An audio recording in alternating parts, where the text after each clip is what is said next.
All the servants launched a synchronized attack on Mordred, who, despite his massive size, displayed astonishing agility and speed. Mordred found herself constantly resorting to her mana burst to keep up with Mordred.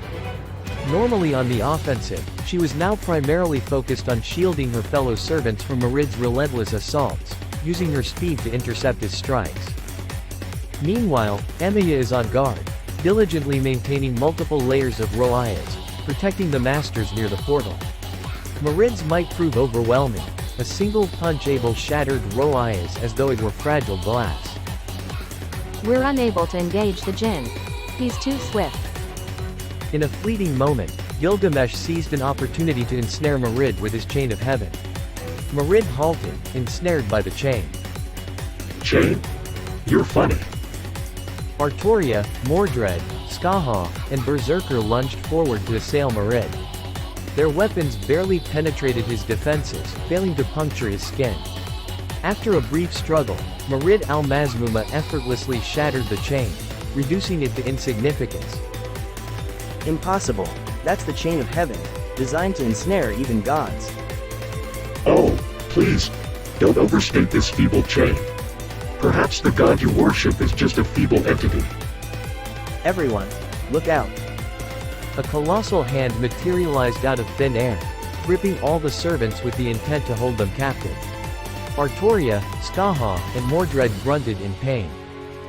Is this the limit of your power, Al-Mu'alim? Now I know why there is one singularity not responding like usual. But I am not an Ifrit. Your saber may have vanquished the Ifrit in the previous world. But I am a Titan, the first creation of God after the angels. I am superior to a mere lump of clay like you. What? In my original world, my Mordred managed to defeat the Ifrit all on her own? But at that time she has become the goddess of rebellion. Hey, Ghana, they're on the verge of being crushed to death. Bow before me, humans, and I will release them. Worship me as you would a sacred object, and I shall grant any of your wishes. All you need to do is kneel before me. Mordred recollected the time when God commanded all of God's creations to prostrate before the first human.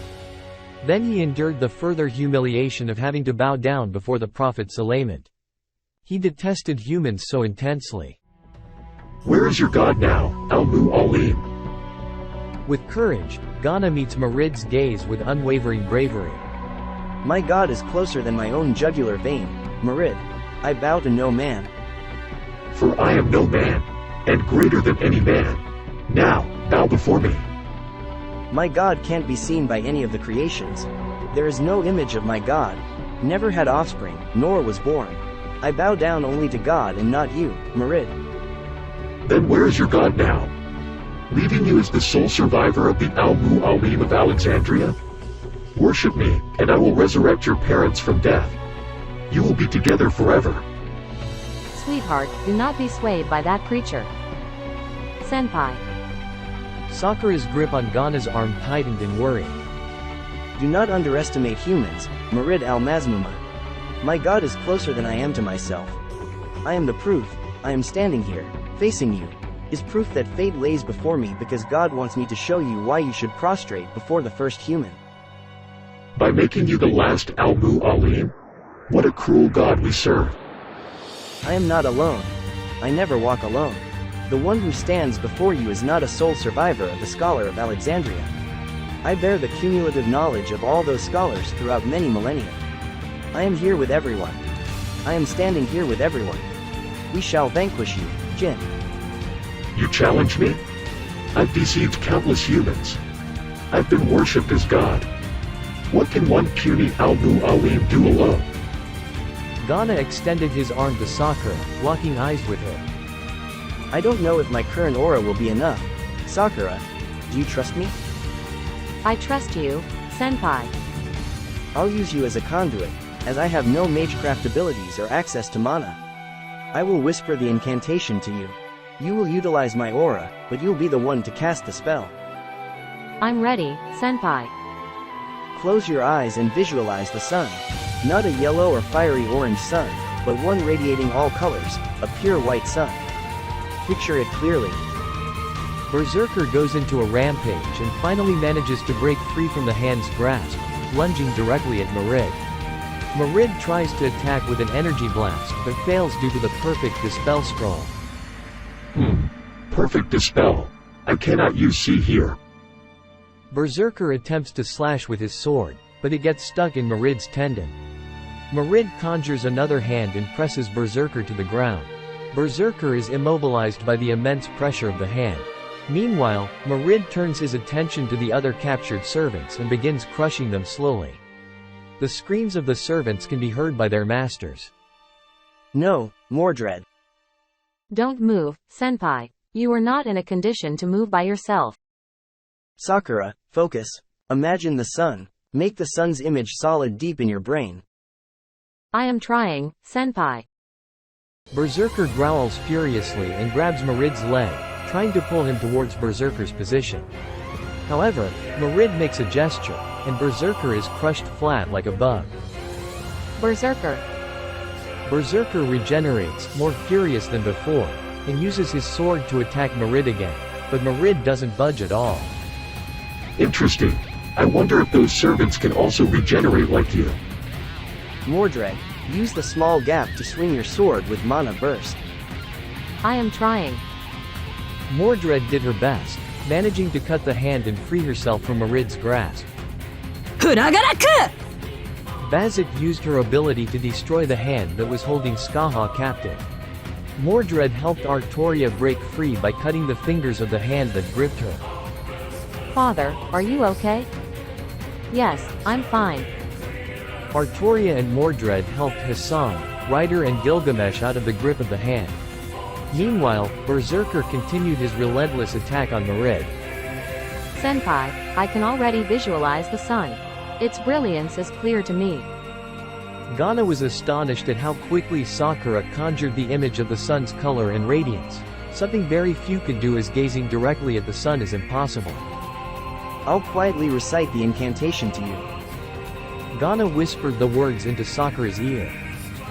O radiant sun, in the heavens embrace, hear my plea in this radiant space. By angel's grace and heaven's decree, a flaming arrow now summoned be.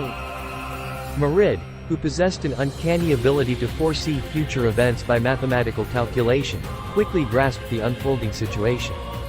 He shifted his focus towards the masters, skillfully reading Sakura's lip movements. A phrase he knew well. He soared into the sky, intent on reaching her before she completed the incantation. The Djinn felt an overwhelming sense of urgency and danger as Sakura continued to speak. Stop it. In the air, Skaha intercepted Mordred with her noble phantasm.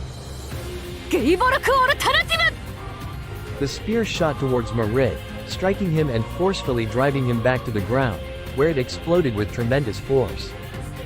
Medusa, who had retreated to her master's side, removed her blindfold and prepared her noble phantasm. I'll use all my power to halt this creature. As Medusa readied her noble phantasm, Gilgamesh seethed with fury as he gazed at the Djinn. You dare to crush me with your wretched hand? Mongrel. With rage, Gilgamesh points Aya to Mordred. Enuma Elish! Mordred met Enuma Elish head-on. The ensuing destruction was even more massive, but Mordred remained arrogantly standing, looking down at Gilgamesh. That puny weapon. The legacy of angels Harut and Marut. Do you truly believe this feeble artillery can harm me, pitiful king? Don't you dare look down on me. Djinn. Ha ha ha. You've only borrowed that meager artillery from the angels. Do you think you can exceed my power? Allow me to demonstrate what true power is, while you, humans, attempt to confine my might with the scrolls. Gilgamesh unleashed the gates of Babylon and launched a barrage of his treasures at Mordred. However, Mordred effortlessly blocked them with his hand while closing in to Gilgamesh. In Gilgamesh's blind spot, Mordred conjured his hand and hit Gilgamesh so hard, sending him flying and crashing to the other side of the land. You were taught see here as part of a test. We possess see here due to our inherent might and power. In hot pursuit, Mordred closed in on Gilgamesh, delivering a devastating blow. At the same time, Gilgamesh invoked his gates of Babylon in front of him, redirecting Mordred's onslaught into the confines of his vast treasury.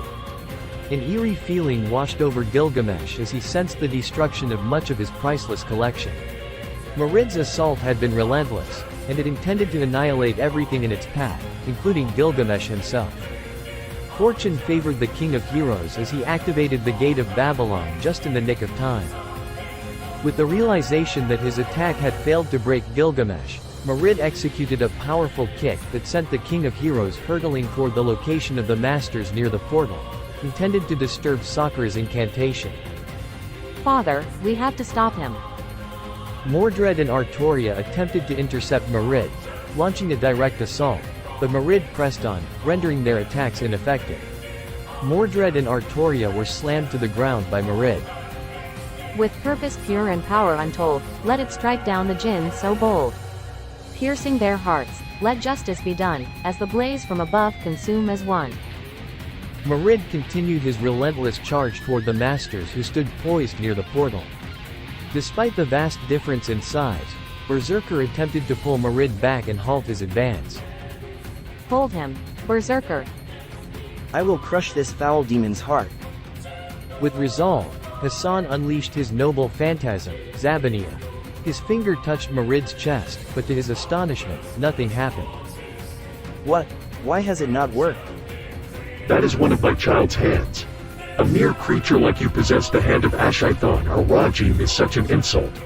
I will take it back. Mordred kicked Berserker aside and delivered a devastating punch that sent Berserker soaring into the air.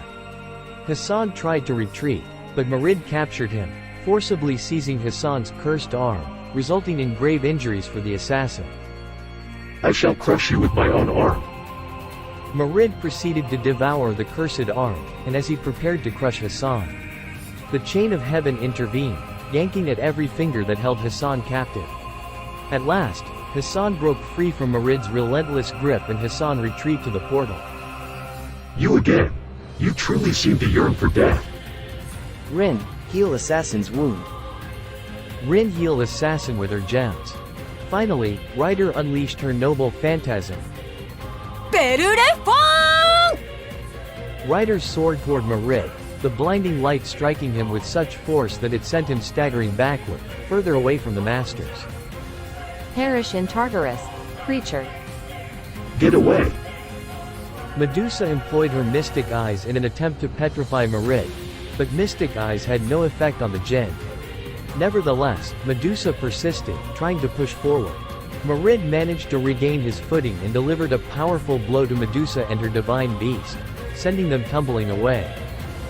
Rin, Ilia, join me. Medea, Rin, and Ilia combined their magical powers, conjuring a massive firestorm infused with crackling lightning. The flames burned so intensely that some of the onlookers had to shield their eyes. Do you think this is enough to stop me? As Sakura neared the conclusion of her incantation, Ghana coughed up blood once more, almost collapsing to the ground as the incantation drained his aura.